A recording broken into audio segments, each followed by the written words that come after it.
Hello and welcome to the Game Theory Podcast. I'm your host, Sam Vecenie. We're presented by The Athletic. Today on the show, Tony Jones is in the building, and we are here to talk Western Conference bold predictions. I love it. Tony, you're back. This is the first time on video with you. What's going on, man? Then you get Hoodie Tony tonight. I get Hoodie Tony tonight? What kind of similarities is that to Hoodie Mello? That means you shoot a lot and don't play any defense. All right, let me stop.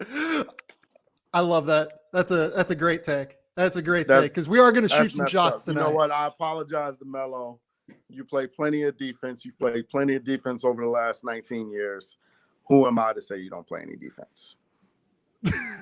Well, the part that we're going to focus on is shooting the shot, I think, because at the end of the day, what this podcast is about, we're doing the second half of the Game Theory Podcast's second half preview of bold predictions. And the idea here is that we're going to shoot our shot with some wild takes that may come true, maybe won't come true. But, you know, the idea here, again, as I outlined last time, is we're going to try and say things that are a little bit off the wall and then talk about them in terms of whether or not they're overreactions, whether or not they are like even real possibilities, and just kind of discuss real things that are going on within the NBA and have a fun conversation with it. If one of these four things happens, it's a win. It feels like for me, that was the goal I went into last time when I said that the Boston Celtics will win 2 playoff series this year. That feels aggressive based on the fact that they are the 5th seed in the East. They're playing great, but nonetheless. So to give that introduction, I just want to see Tony, man. Like, what's been going on? It's been a while. Yeah, tell the people, tell the listeners, man. You're busy. I'm busy. We've been, doing our thing. So, we back, baby. We here. Game Theory. There's no question that we're going to talk about the draft at the end of this episode. But in order to do that, let's get into Western Conference predictions now. So my first Western Conference bold prediction, I think we're going to get some clarity on what's going on with Zion Williamson before the end of the year. And for Pelicans fans, that has to feel pretty bold because right now Zion Williamson is, it feels MIA from the organization, and it feels very unclear what's going to happen with him at this point. Like, I feel bad for Pelicans fans, to be honest. They are kind of being left in the lurch. Obviously, this has been in the news throughout the course of the week due to JJ Redick's statements in the media regarding Zion being a detached teammate. And for JJ Redick to come out and say that was kind of staggering to me. Like, JJ doesn't pull punches, so it wasn't like a total like unbelievable stunner, but you kind of think of the power dynamics there. I mean, like, JJ Redick had his own issues with the David Griffin front office. He's certainly not going to be doing them or trying to do them any favors. Both Zion and JJ are rep by CAA. Like, you would think that CAA was probably not particularly pleased by JJ coming out and setting that on fire a little bit. But when you look at it, I mean, I don't blame him. It's hard for me to come out and say like JJ Redick is in the wrong here when he was literally Zion's teammate and when we just don't know what's going on. Like, this entire situation, I've called it at differing times, the most bizarre situation that I can remember in recent league history. But my prediction here is that by the end of game 82, the Pelicans will have a better understanding of where they stand with Zion Williamson. I think the pressure is going to get too strong, and the outside factors coming from outside of the organization into them, pressuring them to figure out what's happening with this situation, are going to become too real, and we are going to find out more. Is that too bold of a proclamation, Tony? Or are we going to continue to live in the lurch with Zion Williamson before the offseason begins? Well, I think the Zion Williamson has us headed towards a lockout. So that's my Zion Williamson thought. Expand, because that's very. I don't think that you're wrong, because I've had three or four other people text me that. To be honest, well, just I mean, it's I think owners don't like it that stars are able to get out of teams in the middle of their second contracts, but stars starting to push their way out of town, in the middle of their first contracts. I think that that's going to be a tipping point, and I think that that's going to be, a deal breaker, and I think it's going to lead to an ugly, ugly CBA negotiation. I think the owners are going to push really hard to get some kind of player control back because, whether Zion comes back and plays another game for New Orleans or not, I happen to think that he will. Just the fact that, this is clearly, a message sent from Zion to management, that he's not happy with his situation, in his first contract, while he's played like 85 of a possible 200 games. Something like that. It's just, I just don't think that the owners are going to take it well, and I think that if you get people pushing their way out, right before their third contract, middle of their second contract, I think the owners are like, okay, we don't like this, but we'll roll with it. It kind of is what it is. Guys starting to to kind of buck the organization. In the middle of rookie deals. I think that's just kind of going too far for the in the minds of the owners. So, the Zion thing, I think is going to really lead to some hard line stances once the CBA is up and we're negotiating a new deal. I think that that's right if it continues down the road that it's on. I do agree with you that I think he's going to play for the Pelicans again. And the reason that I think that is there is enough uncertainty surrounding him now to where if he wouldn't play for the next, I don't know, year plus before they traded him or before he signed somewhere else as a restricted free agent, I am unconvinced someone would give him a full max contract at that number. Zion Williamson is, to me, one of the 10 most talented players in the NBA, and he's undoubtedly worth a max contract. But I think he needs to play in order to actually confirm that he's going to get that money. He needs to prove again to people, hey, I can do this over the long haul. He still hasn't really done it over the long haul. And at the end of the day, the thing that people are concerned about with Zion Williamson is that continued ability to stay on the court. If you can't stay on the court long term, it's going to be very difficult for teams to be willing to give you $35 to $45 million a year over that max deal. I think he has to play again. I think he probably has to play again for the Pelicans, because what do you even think the trade market looks like for Zion Williamson right now? Because I don't know. Like, if you're Oklahoma City, like I saw Andrew Schlecht and Alex Spears talk about this on their Down to Dunk show earlier this week. Please go check them out because they're both terrific. But like, they brought up giving up one of Shai Gilgeous-Alexander or Josh Giddey for Zion Williamson. Would you give up Shai Gilgeous-Alexander for Zion Williamson at this point? I'm like, the idea of it, like, I think I would, but I'm not sure every executive would at the end of the day. Oh, no, I wouldn't. Not even close. Like, I think it depends on what your organizational situation is, maybe. It doesn't depend on anything for me. I wouldn't give up SGA for Zion. I mean, there's some. I have some real issues with Zion's game at this point. Even fully healthy, probably the biggest of which, he's an absolute turnstile defensively. So, even when he was on the floor, fully healthy, I've seen team after team target him defensively because he doesn't take ownership on that end.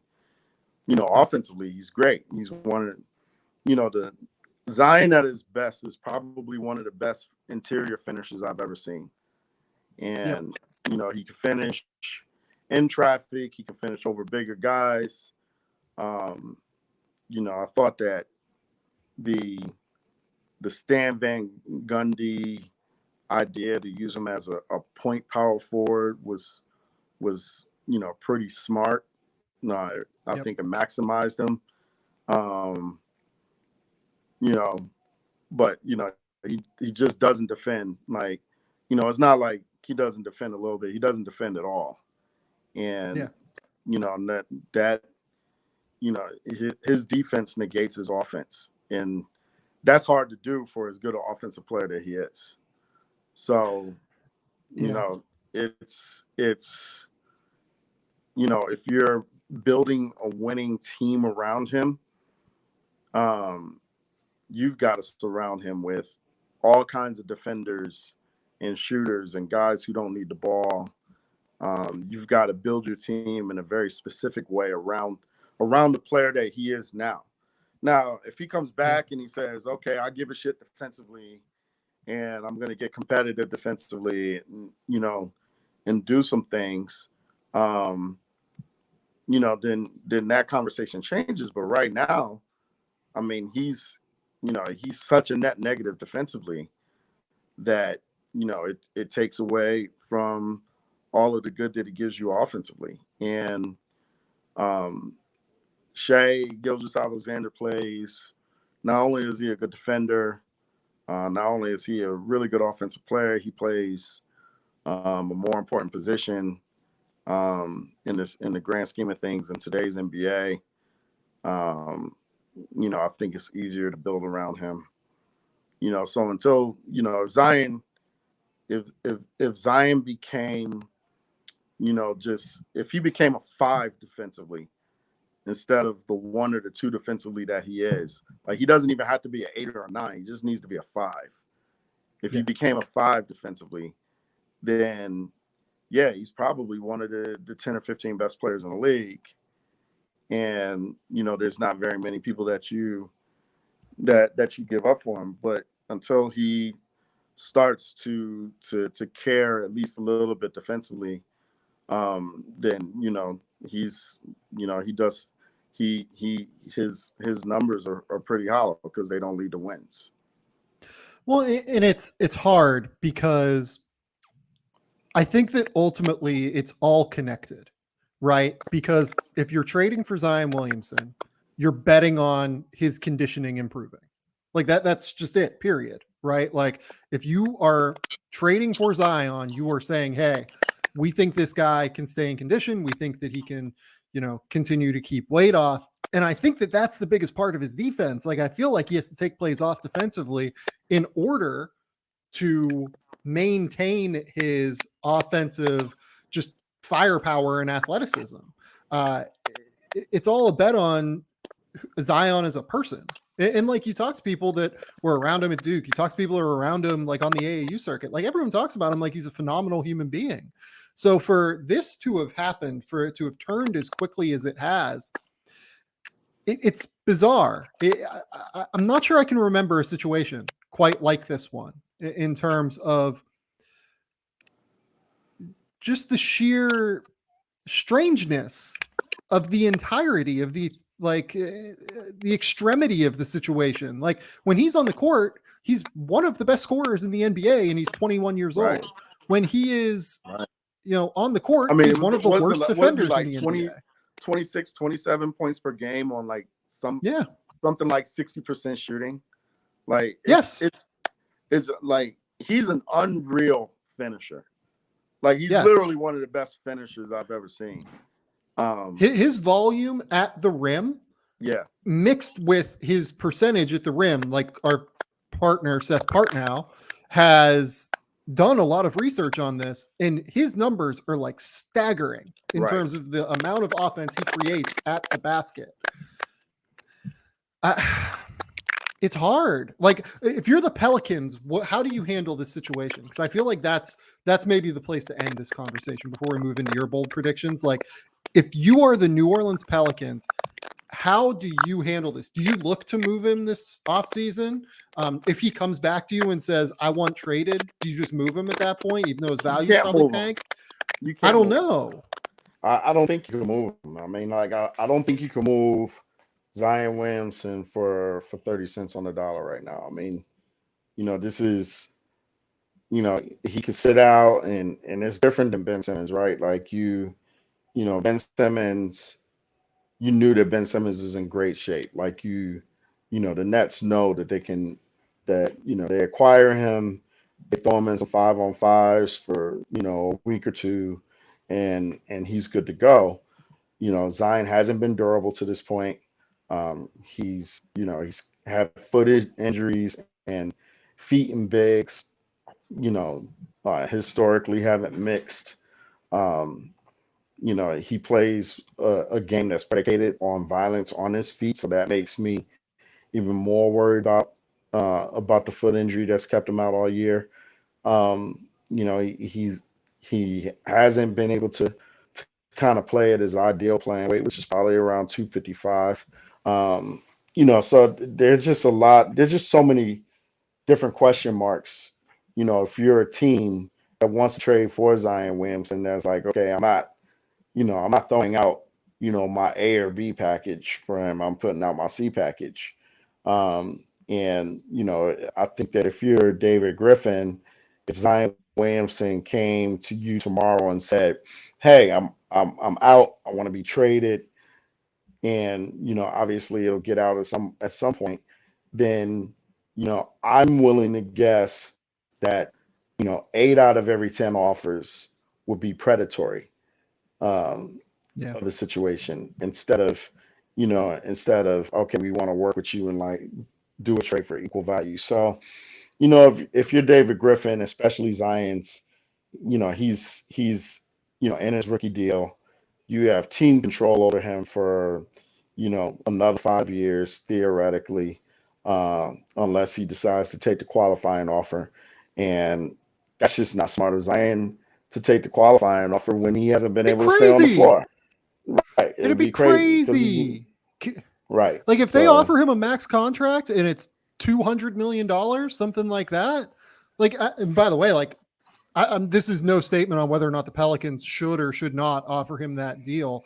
I mean, based off of talent, they should. I mean, we've seen enough, in my opinion, to where if you're willing to bet on Zion Williamson, you're betting on the conditioning, and thus you're betting on his defense improving, I think, through conditioning. But like, I just, he would be nuts based off of where he's at now to turn down $200 million, regardless of who it came from. Like it'd be absolutely insane of him to do that.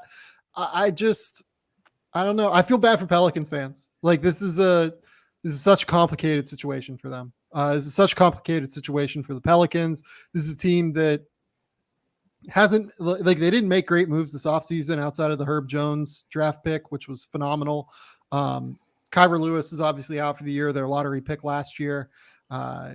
Jackson Hayes is starting to come on a little bit, but the previous high-level draft pick that they made, he has not turned out as positively as what they could have hoped. The Devontae Graham, I'm sorry, signing has just been like not good. Let's go with not positive toward the team's bottom line. It's tough. It's really, really tough for me to look at what David Griffin has done when also taking into account the fact that he's now problems with JJ Redick. He's now problems with Zion Williamson. Like he's now on coach number 3. Like it's hard for me to look at this and go like, are we sure that David Griffin's the guy worth keeping if there's friction between him and Zion Williamson, as was reported earlier today? I don't know, man. It's a complicated deal. I feel bad for Pelicans fans. That's ultimately my takeaway. But I think that at some point, Zion Williamson is going to talk, and we're going to hear from him before the end of the year. I don't think the people at CAA are dumb. And I think that they're probably starting to understand that Zion Williamson is doing a good job of tanking his value right now, not only in terms of his basketball value, but his off-court value, which is considerable if things go right for him as a player. So I would imagine that at some point here he's going to speak, because the people at CAA aren't stupid when it comes to brand management and image management. Tony, you're up. Bold prediction number 1 from you. Bold prediction number 1 for me.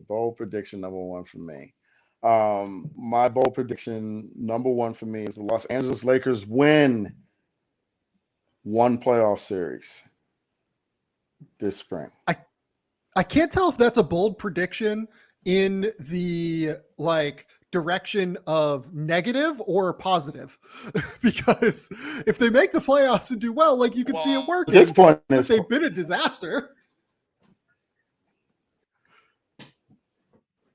I think they make a run on the second half of this schedule. They find a way to get up into the 7th seed or the 6th seed or whatever, and they find a way to win. I'm going to say they win one playoff series. Yeah. Would Lakers fans be happy with any that? of the top 3 teams? Do you think Lakers Can't fans they be happy with that based off of what's happening? Aren't they 27-31 at this point?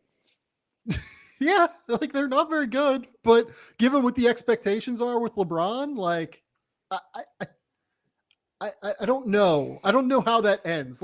If they don't win a playoff series, I know how that ends. That ends with all sorts of crazy changes and stuff.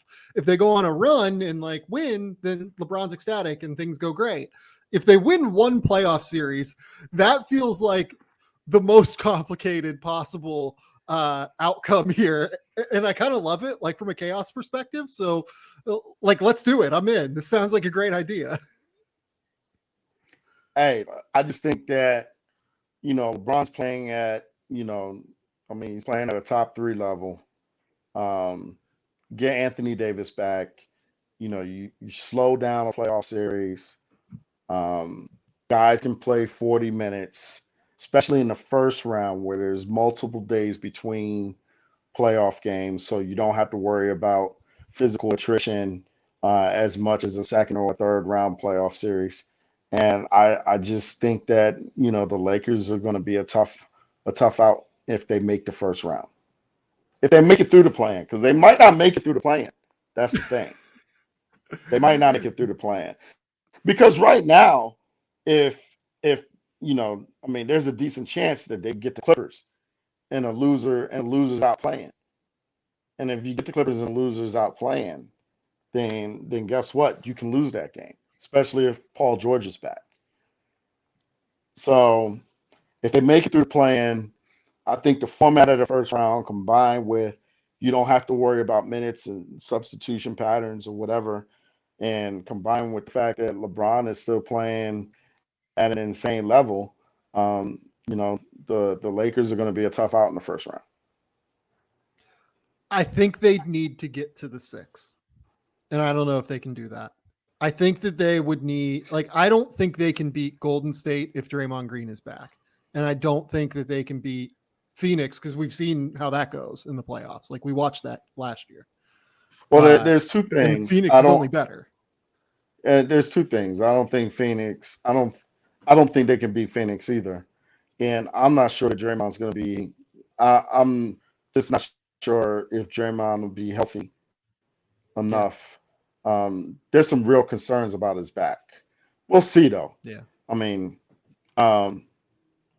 Draymond is healthy, I agree with you. It's going to be hard. It would be hard for the Lakers to beat Golden State. But the third thing is, there's a real decent chance that Memphis passes Golden State for that 2 seed. Yeah. Because the Grizzlies' schedule, they have a much easier landing than the Warriors do.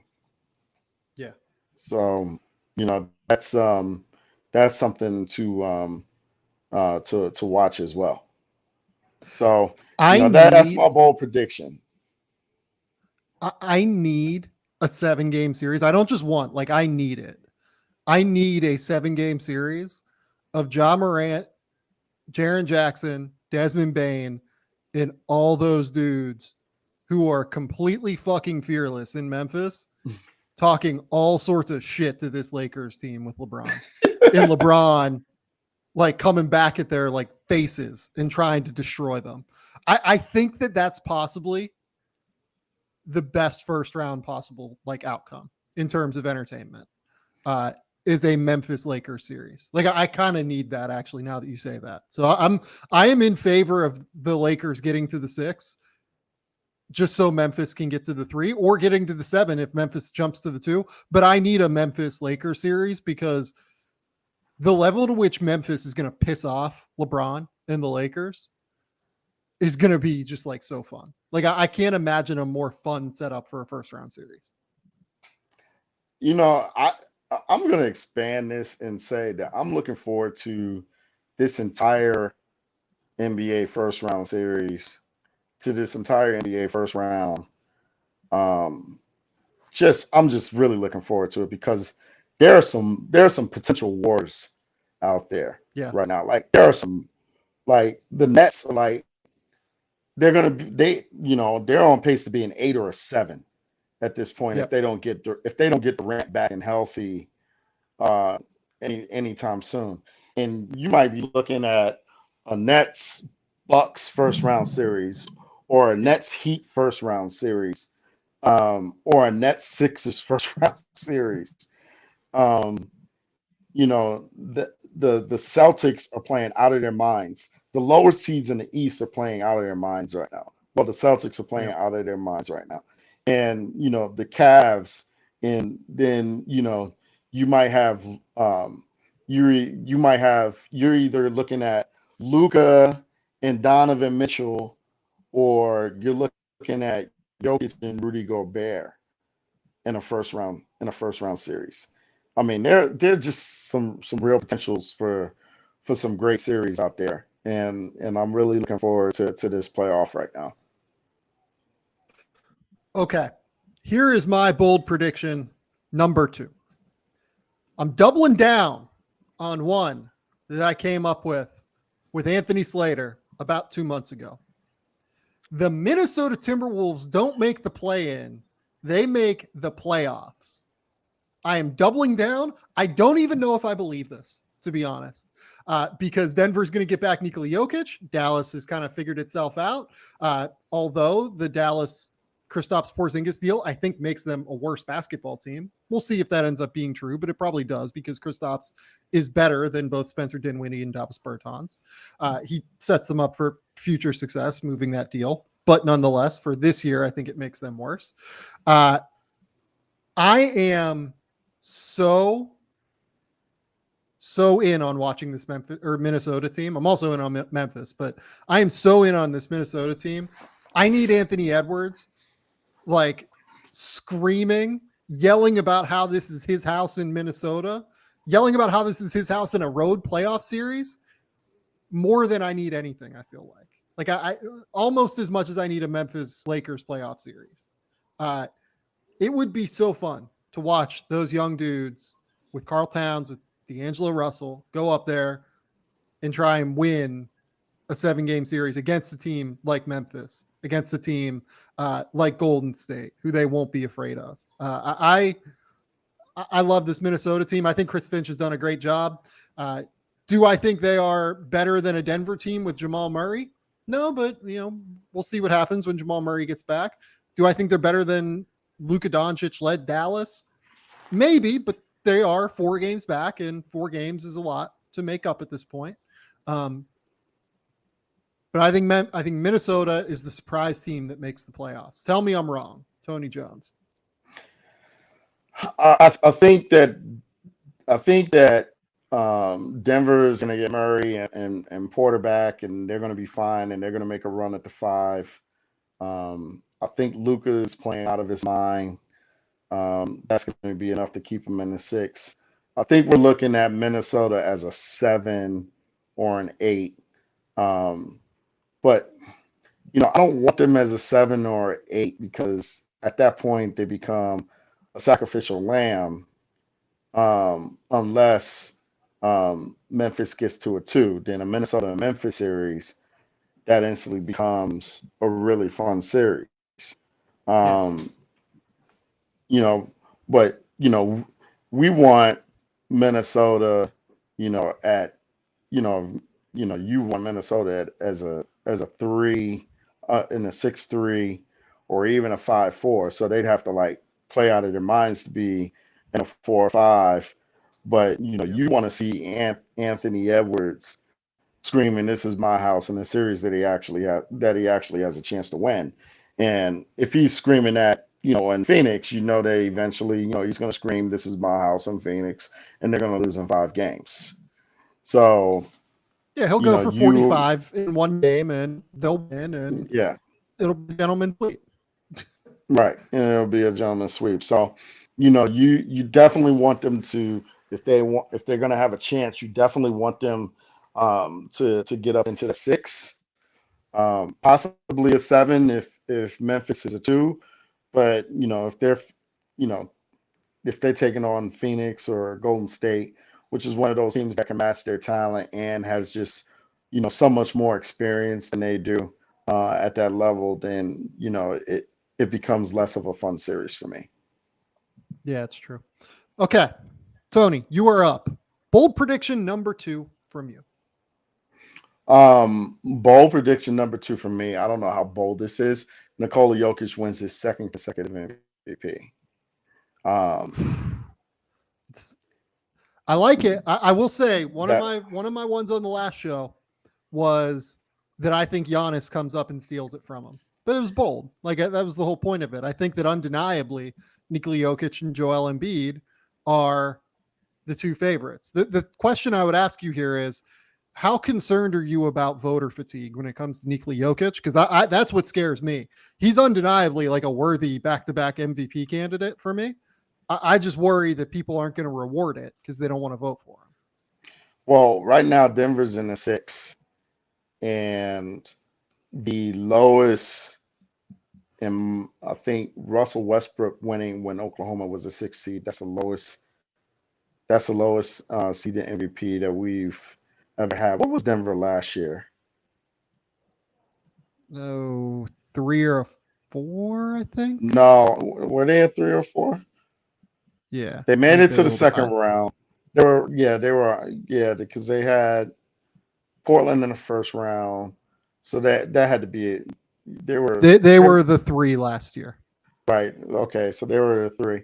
So you know the bold prediction that comes out of it is that teams in this spot, uh, MVPs just don't come from teams in the 6th spot historically. It's happened once, and that's where Westbrook when he had his first triple double season. So um, but just not having Murray all season, not having MPJ basically off season all season, going through all of the COVID stuff, um, basically not having Monty Morris for a huge chunk of the season. So he didn't have his top 2 point guards. You know, you're you're you're counting on Bones Highland for major minutes at a time. Um, you're counting on guys that you didn't think that you'd have to count on. You had to reshape the roster a little bit. You had to trade Bobo. You had to sign DeMarcus Cousins to a slew of 10 days and finally re-sign him for the remainder of the season. By definition, Nikola Jokic has probably been the most valuable player in the league this year, because if you take Nikola Jokic away from Denver, Denver's probably in the 14th or 15th spot in the Western Conference right now. So my Yeah. bold prediction is that Jokic wins his second consecutive MVP. I think he'd be a worthy winner. I think that this Denver team, without Jamal Murray and Michael Porter Jr., is genuinely one of the 3 worst teams in the West, and would be right in the mix for the number 1 overall pick along with Houston. So I completely agree with you that he's worthy. Do you have an MVP vote this year? I had one last year. Who did it go to? So Yeah, I was going to say, I don't know if you'll have one this year, will you? I don't know. I don't think I'll have one this year because it rotates in my market. So, Right. somebody else in my market will have the vote this year. So, in the case of Jokic, I just worry that there are going to be too many MVP voters that don't want to have him win a second MVP when his team is in sixth, when there's still, unfortunately, this narrative out there that he's not one of the 5 best players in the league, that is just fucking crazy and stupid and all of that. I have significant worries that there's going to be voter fatigue. He'd be a worthy winner, though. He'd undeniably be a worthy winner. I would love for that to be accurate. I would absolutely love for him to win his second MVP. There's very few players more fun to watch in the NBA than Nikola Jokic, if not zero players more fun to watch in the NBA than Nikola Jokic. Okay. Let's take a quick commercial break, and we will be back with 2 more bold predictions each from Tony Jones and I.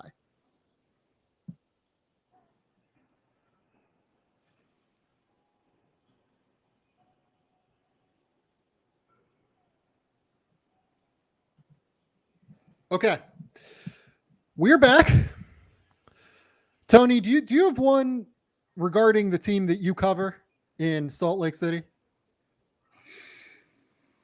Do I have one regarding the team that I cover in Salt Lake City? I have one regarding Phoenix, definitely. Do I have one? Probably my bold prediction for the Utah Jazz is that they're going to be a significantly better playoff team this year than they were a regular season team.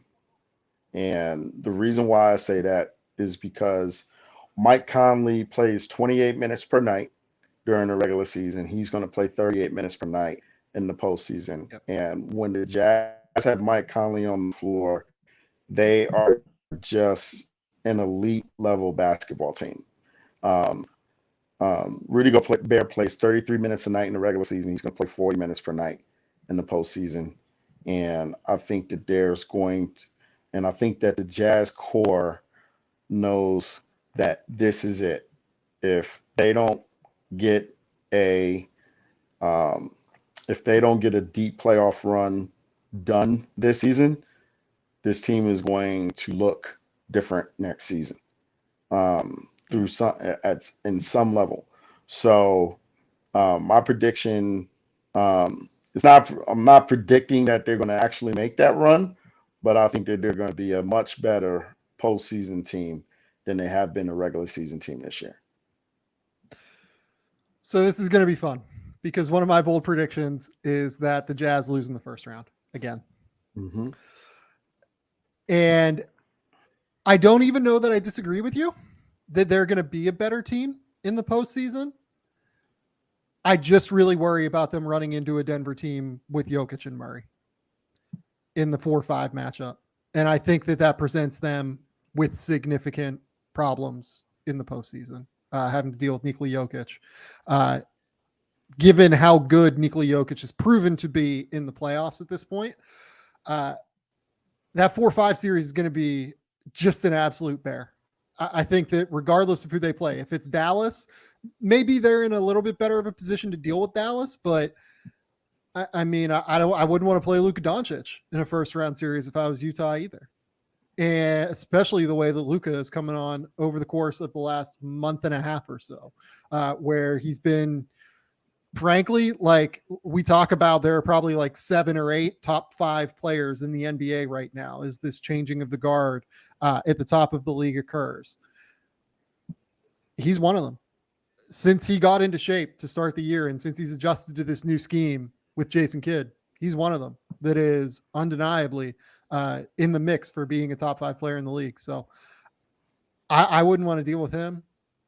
I still just have so many worries about Utah's perimeter defensive game. And it was staggering to me that they decided not to go out at the deadline and try to address that and try to get Royce O'Neal some help, because Royce O'Neal needs help on the perimeter. Like, Royce is a really great defender. He can't do it on his own. And with the scheme that the Jazz play, where everything is filtered toward Rudy Gobert, I think that part of the reason that Rudy has gotten the reputation that he has as a substandard playoff performer, where I think you would agree with me that like it's an unfair designation to a large degree. But I think that part of the reason is that those, once you start getting into playoff situations like this, teams become so good at scheming against what you're doing. And you need to have dudes on both ends of the court that can break the scheme of what the opposing team is trying to do. The Jazz don't have any defensive scheme breakers on the perimeter for when teams want to just, stop essentially, or want to try and get Rudy strung out on the perimeter, or want to try and just take pull-up jumpers while Rudy is deep in a drop coverage scenario, right? They don't have the guys that can consistently fight over the top of screens at an elite level, not just like at an okay level. Because I don't want to disrespect Royce O'Neal. I think he's great, but like they needed another guy. Frankly, I think they probably needed two more guys to be able to be an offensive, or really a defensive in their case, but a scheme breaker for the offense on the defensive end. And I think it puts an undue amount of pressure on Rudy Gobert. I think it's unfair that every fault gets laid at his feet defensively in the playoffs, and offensively, frankly, in the playoffs. It seems like everyone just wants to talk shit about Rudy Gobert once they get there. But I think that it's a team construct where it's a team building issue, where as much as I think that front office is absolutely phenomenal, and I think Justin Zanuck is great, and Dennis Lindsey did a great job while he was running the show there, I really think that this was a hole that they needed to fill, and I think that they're going to struggle because they didn't. Well, here's the thing, and I don't think that either Dallas or Denver can beat the Jazz in a series, and there are a couple reasons why either way. I wrote when the Jazz lost to the Lakers last Wednesday, I wrote that if the Jazz are able to play comfortable basketball, run their offense, run their schemes, they're just an elite level team. Yeah. There's just no two ways about it. And the things that make the Jazz comfortable are physicality. If you get into them and, you just get into their faces with athleticism and physicality, that throws them off. If, you're able to switch and be physical with them, that throws them off. If you're able to add a small ball element, that throws them off. Denver can't do that to the Jazz. They don't have it on their roster. So, I don't think Nikola I agree Jokic. with that. I agree with you when that comes to Dallas, but I don't agree with that with Denver. I think Denver's actually really fucking tough, like in the way that they present against opposing they're teams. tough. They're tough, but they're not. They just don't throw the Jazz off of what they want to do. Like, I've watched both of these rosters in the same construct for the last 3 years, and the Jazz, they run whatever they want against Denver. Denver defensively, they were a little bit when they had Jeremy Grant and Gary Harris. That bothered. Gary Harris bothered Donovan Mitchell in Game 7 of that bubble series, and Jeremy Grant was able to bother them a little bit, and Aaron Gordon bothers them a little bit. But other than that, they just don't have the defenders to really bother the Jazz. So this is what you would have. This is what you have with Denver and the Jazz. You would have Nikola Jokic going for 40 and 23 and 10 assists or whatever, and you'd have Denver scoring, 118 points, and you'd have the Jazz scoring 123 because they'd be able to just run whatever they want. And the Jazz will win in 6. And as for Dallas, Luka can average 40 against the Jazz, but they don't have the firepower to beat the Jazz. They're not going to be able. They won't be able to make enough shots, so they would also lose in 6. So I would favor the Jazz. I think if the Jazz were to lose against one of those those two teams, it would be because of something that the Jazz didn't do right. Like if the Jazz were to play Phoenix, the Jazz could play A+ basketball, perfect basketball for 7 games, and they could still lose the series because Phoenix still is that good. If the Jazz Yeah. played A+ basketball against Denver or Dallas, they're winning that series because they're a better team than both of those teams.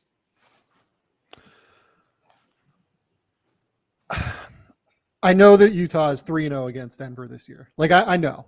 And I know that this is That doesn't mean also anything. That that's doesn't what I mean think anything too. It because doesn't mean anything. none of those rosters, and any of those guys. In game one, Jokic went out and at halftime, so Right. that didn't count. Um, in game two, I think the Jazz didn't have Ingles and a couple other guys. That didn't count. In game three, like the Right. Jazz didn't have Gobert or whatever, so none of that stuff counted. Like And of course, you're Jamal Murray talking has not been there for any of these right. games. You're talking about fully stocked both teams. Right. It will be like 123 to 120. The things that bother the Jazz, like if the Jazz play Golden State switching their physicality, the way they get up into you, the way they can put Dre at the 5 and force Rudy Gobert into different decisions, that will cause issues for the Jazz. If the Jazz played against Memphis, the Grizzlies have the physicality and the athleticism to give the Jazz fits. They even gave the Jazz fits last year, and it was a gentleman sweep. It was a Yeah. closer series than people realized just because it was 4-1. If the Jazz played Phoenix, you know, Chris Paul and Devin Booker were just eating in mid range, and that kills Utah's drop scheme. So there are structural things that all three of those there are structural problems that all three of those teams present the Jazz. Dallas and Denver don't present structural problems for the Jazz. They can go out, especially because Dallas traded Porzingis. So the Jazz Yeah. just go out and just play basketball against both of those teams. And when they get to play basketball and they don't have to deal with structural issues, they're just an elite level team. And that Yeah, if it's Dallas, it would require like Herculean, like Luka Doncic for all 7 games, and they still might not win. Like Dallas still, like Luka could go for 40, 10, and 10 for 7 games, and they still might not win those, like 4 out of the 7 games. You know what I mean? Like it just might not be enough. They might win, like if Luka did that, but they might not. In Denver's case, I really, for the same reasons that you're talking about, like Draymond Green being able to give Rudy problems in terms of like making him make different decisions defensively. Jokic does that and more is part of the issue. Like Jokic being able to play on the perimeter as much as he does now, like everyone's going to point to that series that, Denver beat them back in 2020 where they won on like it came down to the final possession of the series, literally. And Jokic made a shot, right? The problem is that Jokic has gotten considerably better from that moment. Like he is gone from being, he's probably like a top 10, top 12 player in the league at that point to being the MVP of the league and like a bona fide top 5 player who I think is just going to eviscerate literally everyone who's in front of him. well, So the dirty secret of that is that Quinn Snyder doesn't put Rudy Gobert on Jokic. He puts right, he uses Rudy as a help guy. Uses Rudy as a help guy, and he throws Bogdanovich on Jokic, and he brings doubles and stuff. So I don't Quinn, think you can do that anymore. If they have Jamal Murray in the lineup, that is. I don't think you can do that anymore they and could. expect success in the playoffs. I just don't think that Denver can throw the Jazz off kilter enough to win a series against them. And I think that Yeah, you're talking about Jamal Murray, at peak Jamal Murray, and I don't think he'll be at that's peak true. Jamal Murray by the playoffs. Like, I mean, I think he'll help, but I mean, you're Yeah, talking about Jamal Murray that can go for 50, and carry Denver, yeah, and carry Denver when, and carry Denver when Jokic isn't on the floor. And not only do I not know that Jamal Murray can do that coming off of an ACL, but you still need a third guy. Denver needed Yeah. a third guy in the bubble to make shots. And who's the third guy? MPJ's been out for basically the entire season with a back. I don't think that Denver can cause the Jazz enough issues. Like I think that I think Denver can win the series. Like I think they're capable of winning the series, but Yeah. I would not pick the Jazz to lose against the Nuggets. No. Yeah. No, I'm with that. Okay. Your bold prediction is that they would be a better postseason team. And we kind of talked about that a little bit in terms of why. So give me your final bold prediction, Tony, for the Western Conference, because you wanted to talk about Phoenix. My final bold prediction is that, Devin Booker is finally going to escape the shadow of Chris Paul, and he's going to play his way into one of the top 5 MVP candidates by the end of the season. I don't know if he can get into the top 5, but I want to hear the take. I love it. Tell me more. I mean, I just think that Devin Booker is just an elite level player. I think he's such an underrated playmaker because he doesn't have to do it. But I completely think that he's a guy that can go out and get you 30 points, 8 rebounds, 8 assists a night for the next 6 weeks and keep Phoenix afloat without Chris Paul until the postseason. So I think that's true. I just don't know if voters will vote for him in the top 5 if that ends up being the case. Like it's Jokic, it's Embiid, it's Giannis. I don't see any way that Devin's topping those 3 barring injury, right? Do you think Devin has enough time to catch DeMar DeRozan? Yeah, they're the best team in the league. You think so? Okay.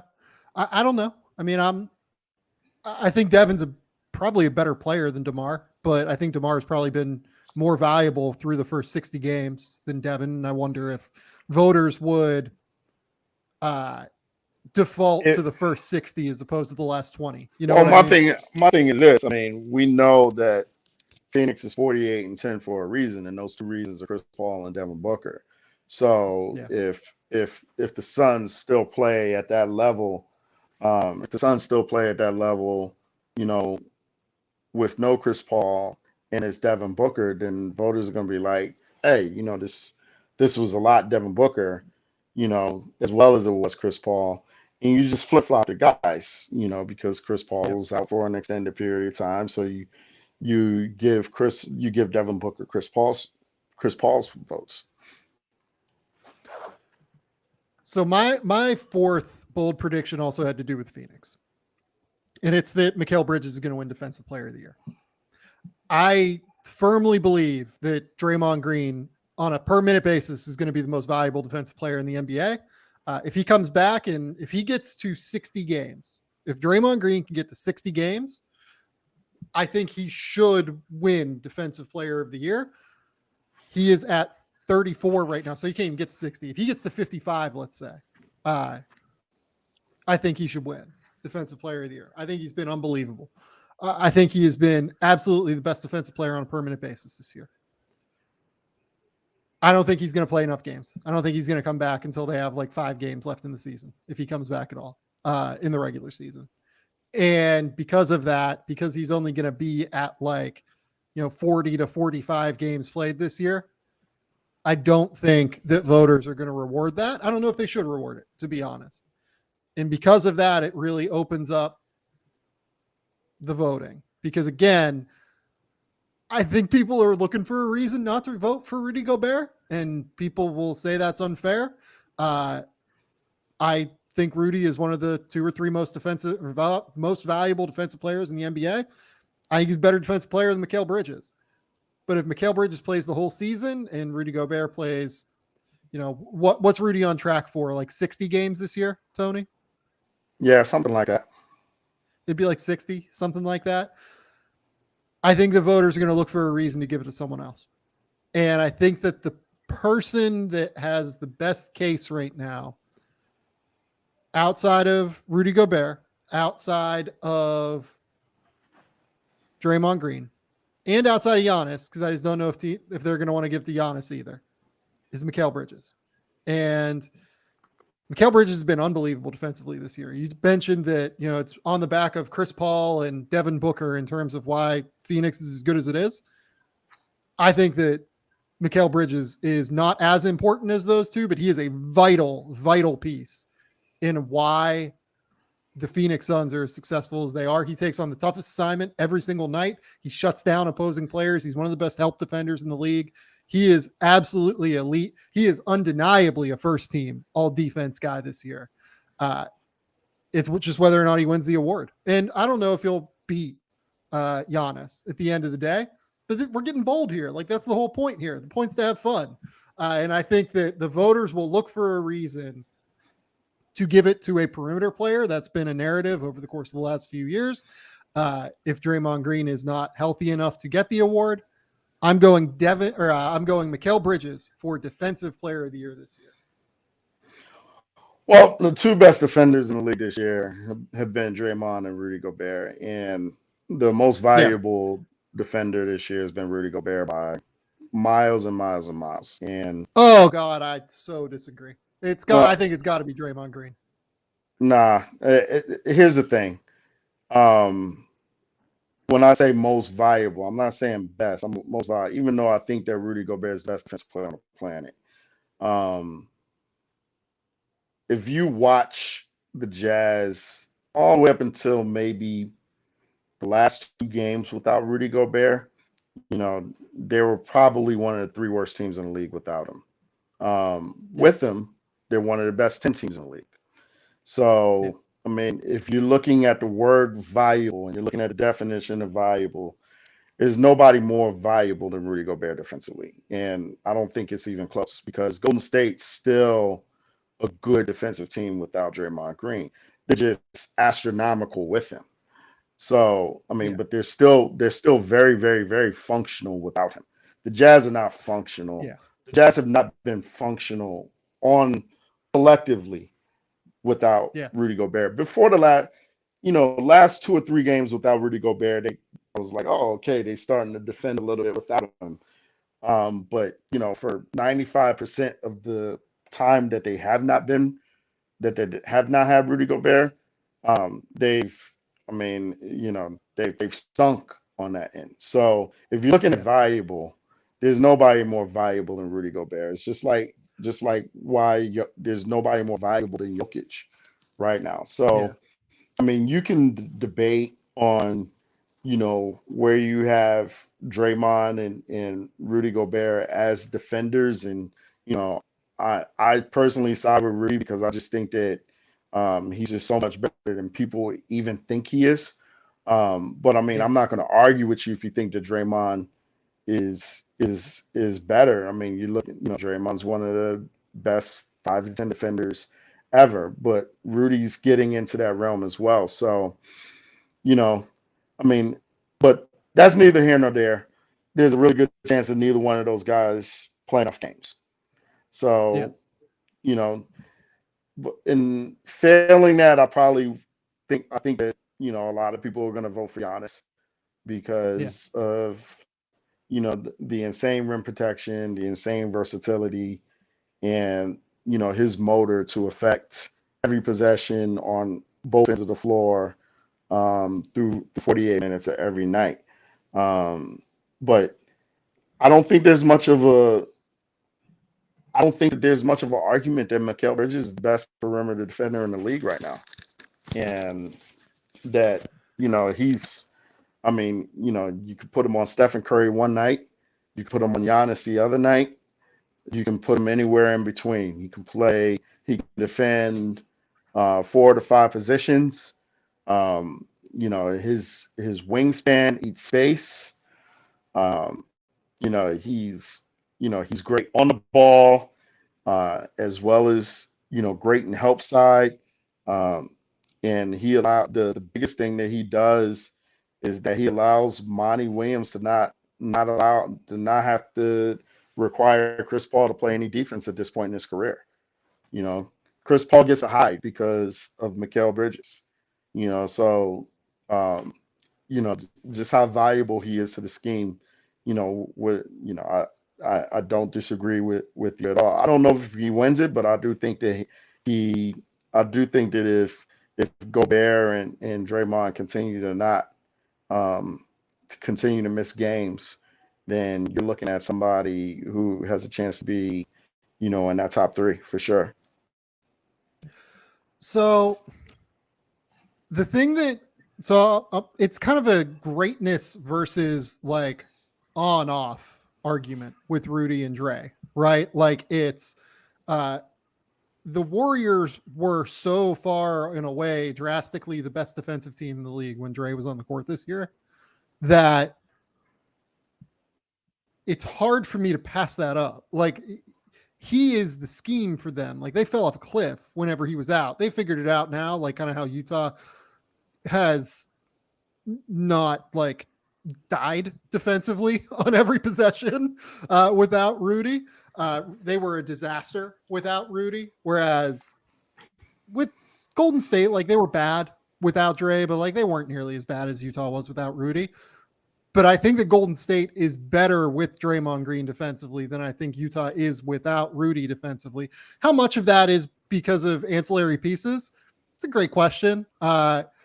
It's not like the Warriors here. Stephen Curry's like a really smart team defender, but he's not, an awesome on-ball defender. Jordan Poole is not a great defender. Klay Thompson in his return has not been a great defender so far. I think that with Draymond Green, the fact that they were literally the best defense in the NBA going away, it's hard for me to pass that up. And I'm going to be really interested to see what voters do with Giannis because the Bucks are outside of the top 10 defensively right now.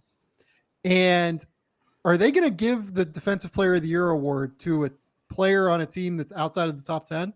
I think in Giannis's case, there is a real case for it because they didn't have Drew Holiday. They haven't had Drew Holiday for like a lot of this season, and they haven't had Brook Lopez at all. The Lopez one is the one that gets me. Like he's had to play such a significant role in terms of being their primary rim protector throughout the course of the season. He's done a great job with it. That kind of makes me wonder if they will award him. But man, Phoenix is elite defensively. Mikal Bridges is the best perimeter defender in the NBA. I don't know. I will be very intrigued to see what the voters do. That's where I'm at, though. We each gave 4 bold predictions. Tony, do you want to talk about the draft before we get out of here? Do you have any ridiculous draft takes? I saw that smile. Here we go. Let's go. Give it to me. What is your ridiculous draft take? All right, I got a ridiculous draft take right now. You ready? Let's go. I'm in. All right, my ridiculous draft take right now is I have Jaden Ivey at 3 and Paolo Banchero at 4. Yeah, I do as well. That's not even a ridiculous take. Oh man, come on! I was ready to hit you with like the yeah. I mean, I love it. I'm here for it. Tell me why, though. Give me the reason why you love Jaden. Well, I mean, he projects as a point guard at the next level, and he's. So you look at him right now, and you look at the way he's able to get to the basket at the college level, right? And you look at how little space there is at the college level. Just close your eyes and imagine how well he's going to be able to get to the rim in the spacing of the NBA. And Matt Painter doesn't even put the ball in his hands as much as I think he should. Like, I think that Jaden Ivey is going to absolutely blow up in the NBA. I think he's going to blow up in the pro. I think that he's got a chance to be a franchise point guard. There are 4 franchise players in this draft: Chet, Jabari, Paolo, and Jaden Ivey. What are we defining as a franchise player here? Like, are we talking like top 2 guys on a team or like best players on a team? No, I think those are 4 guys that have a chance to be all-stars in their careers. Okay. I can live with all-star. I think they each have a chance to be all-stars. I don't know if I'd go like franchise altering with any of them, frankly. Maybe Chet. Like Chet might be the one that I think like he's so scalable to winning.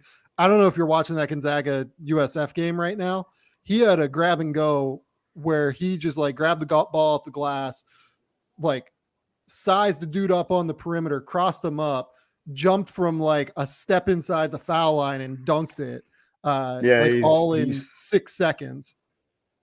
He's got some. I mean, you said it. You know, the skill set that he has are so conducive to winning, right? Like, you know, he can switch for you, he can play drop for you. He's a tough kid. He rebounds the ball. He's a great passer. He stretches the floor, and he had like, you know, you look at the kid, and you think, you know, oh my God, he looks like Opie Cunningham, but I mean, he plays with a motor that like you don't have to teach his motor. Like he plays with a motor every night. Like I love Chet. I have him. I know people have Jabari number one. I have Chet number one on my board. Yeah, I'm with you. I can't like I was on Jabari for a while. I was thinking that he was the one, but what we've seen from Chet over the last 2 months, I just can't. Oh, I he's a can't get monster. past it. He's a monster. Yeah. He's a straight up monster. Like if Oklahoma City gets him, they start winning next year. Here's the real question. If I was a team that had Chet and was able to draft Chet, and I had a second star like Shai Gilgeous-Alexander, if Oklahoma City gets him, that's the situation where I would consider trading for Zion Williamson to bring it back full circle. Because Chet is the exact person that you put next to Zion Williamson to make him succeed. Okay, so all right. So what you're saying is if Oklahoma City gets the number one pick, you offers SGA and like 2 or 3 picks for Zion. Yep. Okay. Well, yeah, Chet's the guy that you put next to Zion. Absolutely. No question. That's the move, I think. Like that's the way that you make Zion work. And that goes for a few other teams that like, you know, could end up theoretically with Chet. Like if you're Houston and you end up with Chet Holmgren and you can offer Jalen Green, you know, Alperen Şengün and multiple, you know, picks or whatever, including the 3rd overall pick this year. Like that's one that I consider pretty strong. You know, the Chet and Zion, I mean, like they're perfect for each other because you know, Chet's the guy that you want behind Zion defensively, and you know, if you picking Chet number one, you expect him to score 25 a night. That's not Chet. So Zion can go out and score that 25 points a night that you would expect Chet to do. So. Right. Yeah. And I just realized I said that you trade the 3rd overall pick. You'd be using that to draft Chet Holmgren, obviously. But like you'd move Jalen Green, Şengün, multiple 1st round picks into the future. I think that would be anyone who drafts Chet. Like that's a move that I would explore with New Orleans. And I'm sure New Orleans would be like, no, fuck you. We want the pick. Like, what are you doing? Right. We're giving you Zion Williamson. But I think that would be what I would try and do, especially if I was Oklahoma City. Like that's a fascinating idea for me. If I was Oklahoma City, Oklahoma City has enough picks that if New Orleans is like, yeah, we want the pick, you know, Oklahoma City is like, look, we can't give you our picks this year, but we can give you like 4 or 5 other picks, you know, to kind of make up for that. So, and that's probably what you do. My other big thing, you know, I know that people are kind of down on him because he's a little old, but I think Keegan Murray is going to be an all-star in the league. Okay, make the pitch. I've come around on Keegan to a real extent. I wouldn't say he's going to be an all-star, but it's taken me a while, but I've come around on him. I'd love to hear why you think he's an all-star. He's just too productive and too skilled, man. Like he's just gonna get into the league and he's just gonna produce, like right off the bat. And you know, he's not gonna be a perennial all-star. Like he's not gonna be a year in, year out all-star, but he will make at least one all-star game in his career. I think I'm with that. The thing that I see with him is I see a lot of Tobias Harris is what I've been saying. Like I see a lot of like really high level shooter, really efficient mover without the ball. Like I think Tobias doesn't get enough credit for how smart he is without the ball, just in the way that he finds the little areas to succeed. I think Keegan's going to be able to shoot off of like minor movement. Like they run him off of flare screens all the time at Iowa, and he's really successful doing that. I think that that's the kind of role. Tobias has been a borderline all-star at times, hasn't made an all-star team yet.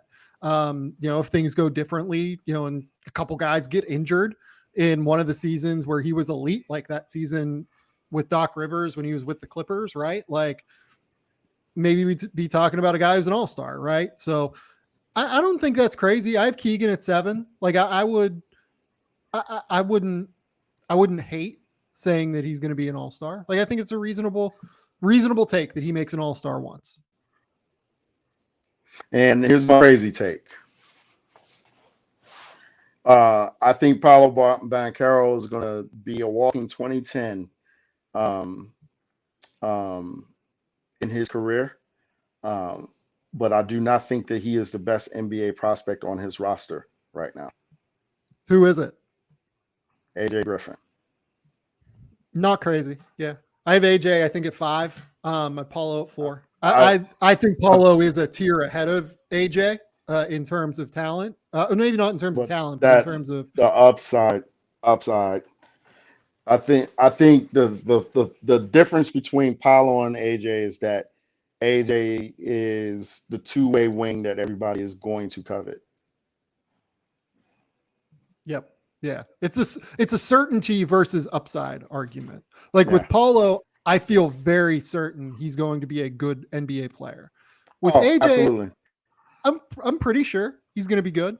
Like I feel pretty good about it, but there's still some risk factor there if the ball handling doesn't totally come around. If I think that we haven't gotten to see the best of him athletically at Duke this year, just because Duke is so big that the court in the college game is so condensed because there are so many limbs and bodies flying around in the paint that I feel like we haven't gotten a chance to see AJ like really, explode athletically in the way that I think he can. And plus he's coming back from, a year off and an injury in the preseason still, obviously. So I think that we're going to see him look more athletic as his career in the NBA unfolds. But yeah, no, I mean, that's real possible. I mean, who's your sleeper? You love trying to find these dudes that like are under the radar and that you love. Like who are your guys like end of the first round that you really like? I like the Williams kid from Purdue. I do too. I think I have him in the middle of the first round right now. I think he goes end of the first, but I'm with you. I literally think he might be the best passer in this draft. Oh, did you say, I thought you said the Williams kid from Duke. Who did you say? No, from Purdue, the big kid. Oh, Trevion. Okay. Yeah.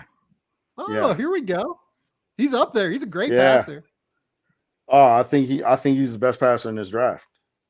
And I think that, so, the first thing I saw when I watched him, the first thing I was like, he's Biggie Swanigan all over again. So I don't know that, he's athletic enough. But then you watch him, he's more athletic than he looks. And I think he plays with a hunger that leads me to believe that he's going to keep his weight where it needs to be. And if he keeps his weight where it needs to be, this kid is going to do so many things on a basketball court at the NBA level that's going to make him a high-level role player that's going to be conducive to winning. And somebody is going to draft him in the mid-30s, and that kid is going to help that team win at a high level.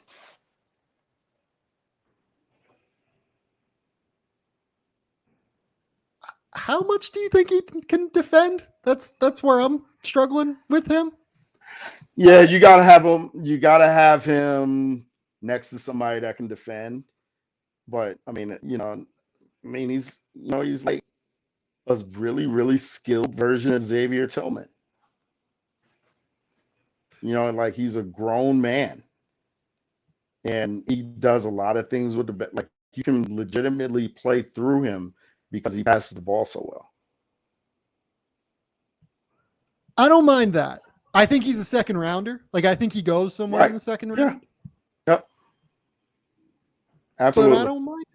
I don't mind that. Who do you have any freshmen that you're like in love with? Because that's the thing in this draft. Like everyone's trying to find like the super young, like under the radar player. And I'm starting to think it's just Malachi Branham at Ohio State. Like, I think that's the guy. But like, Yeah. I know you like Blake Wesley, don't you? Like, you were a big fan of Blake early in the season. I know that. Big fan of like Wesley. Love guards with his size and his ability to play. I'm a big fan of the kid from Baylor. I think that his Which upside is through one, the Jeremy roof. Sohan or Kendall Brown? No, Kendall Brown. Yeah, I like Kendall a little bit more. I go back and forth on them like every week, it feels like, but I think I like Kendall. I think I'm like almost settled on the fact that I like Kendall a little bit more because he's more fluid athletically and because he's an unbelievable help defender. Yeah. Unbelievable. I think he's unbelievable defensively. So I mean that's probably the freshman that I think has a chance to, like, if there's any freshman that has a chance to like really sneak into that top 5, it might be him. Well, AJ Griffin, obviously. But Yeah. he's also got a chance to, and the thing about it, like with Kendall Brown, like he projects as a 3, and you look at what Bridges is doing, and you look at Kendall 6'7", 6'8". Teams salivate over that size on the perimeter with that kind of wingspan, and he's already advanced at the hardest part of the game at the NBA level, which is the defensive part. So, if you bring Kendall Brown in, what do you have to develop, right? You have to develop the shooting, you have to develop ball handling, and that's just kid busting his ass, getting into the gym and working his ass off. But the stuff that you can't teach, the IQ defensively, the acumen defensively, he's got that. And he's a 6'8" wing. Those things just don't grow on trees. Somebody's going to take him really high in the first round. And he jumps like he's jumping on a trampoline. Like, it's unbelievable. Oh yeah. He's a freak show athlete. No, I'm a big fan. I have him in the late lottery right now. Most teams are real hit or miss on him. I'll tell you that. Like, some teams think he's like a late first rounder. Other teams think he's where I have him. His teams are really worried about his shooting and really worried about his offensive game. Mm-hmm. But I don't know, man. It's but let's answer this, right? Okoro is helping Cleveland significantly, right? And he's doing it just off of his ability defensively. Like, he can't make a shot. We all know that Isaac Okoro can't make a shot at this point in his career, but he's still really valuable to them because night after night you could put him on the best perimeter offensive player on the other team, and he makes that guy's night. That he puts that guy in hell that night. And Kendall Brown is bigger than Okoro, and as good of an athlete Okoro is, Kendall Brown's a better athlete. So I mean, you look at it. I mean, yeah, the shooting matters. I mean, the shooting absolutely matters. But like in this league where you can't touch anybody, people who can defend on the perimeter in that kind of a frame, I mean, their value just goes through the roof. The thing. So here's what I would ask you: if Cleveland put Isaac Okoro on the trade market and asked for a pick back in this draft, what pick do you think they would get back? They get a mid first pretty easily. And that's what worries me about taking him like in the top like 9 or 10 and projecting him to be like, oh yeah, he's like Isaac Okoro, right? Like, you're probably not getting value commensurate with like a top 5 or 6 pick if you take him at the top 5 and take him in the top 5 or 6 and you think he's like just a defender. Yeah. And I think that the jumper is going to take a lot of time with Kendall. Like, he has like an elbow flaring consistently. He has just like some real issues. Like, he doesn't really take him off the hop ever. It's all just like a left, right, 1-2 step in. Only takes him when he's wide open. Like, it's going to take a lot of time with Kendall and the jumper. With the passing and the ball handling, like, he has all that stuff. Like, I think he can really pass it. I think that he can actually handle the ball. Like, you look at the way he operates in the open court whenever teams put him in tighter spaces, like 2 guys collapse on him to try and stop the ball. He can kind of cross over and like make some moves in the open court to be able to continue down the court and eventually make a pass or, make a shot at the rim, dunk the ball, etc. But That's why I think like more in the, I think you're right in terms of like, I think Okoro would probably get like a pick in the 15 to 20 range, like a post lottery pick. But that's why I think like taking Kendall Brown, like, 13 is probably But more I think Okoro commensurate. has lived up to the 4 selection just for Cleveland, because what they've needed from him, he's given them. Like, he's given them a perimeter stopper. He's given them a guy that can get out and do things in transition. Now, I say this with the caveat that they absolutely hit home runs on 2 of those picks. Like, they hit the home run on Garland, they hit the home run obviously on Mobley, and they've actually hit the home runs in. Like, I thought that Lauri Markkanen was going to be a disaster signing for them, and he's been really, really good for them. I thought, I was like, why are they signing Ricky Rubio to take the ball out of Darius Garland's hands? And Ricky Rubio was not only phenomenal for them on the floor, but he was phenomenal for that culture in the locker room. So everything that they've done around that Okoro pick has made it so that they've only needed a few of the things from Okoro. Like, they didn't need Okoro to be a star. They just needed him to come in to defend and rebound and be the guy that can switch everything and lock up on the perimeter. So, not everybody's going to need that. Like, 90% of the team that draft somebody at 4, they're going to need more than what Cleveland is needed from Okoro.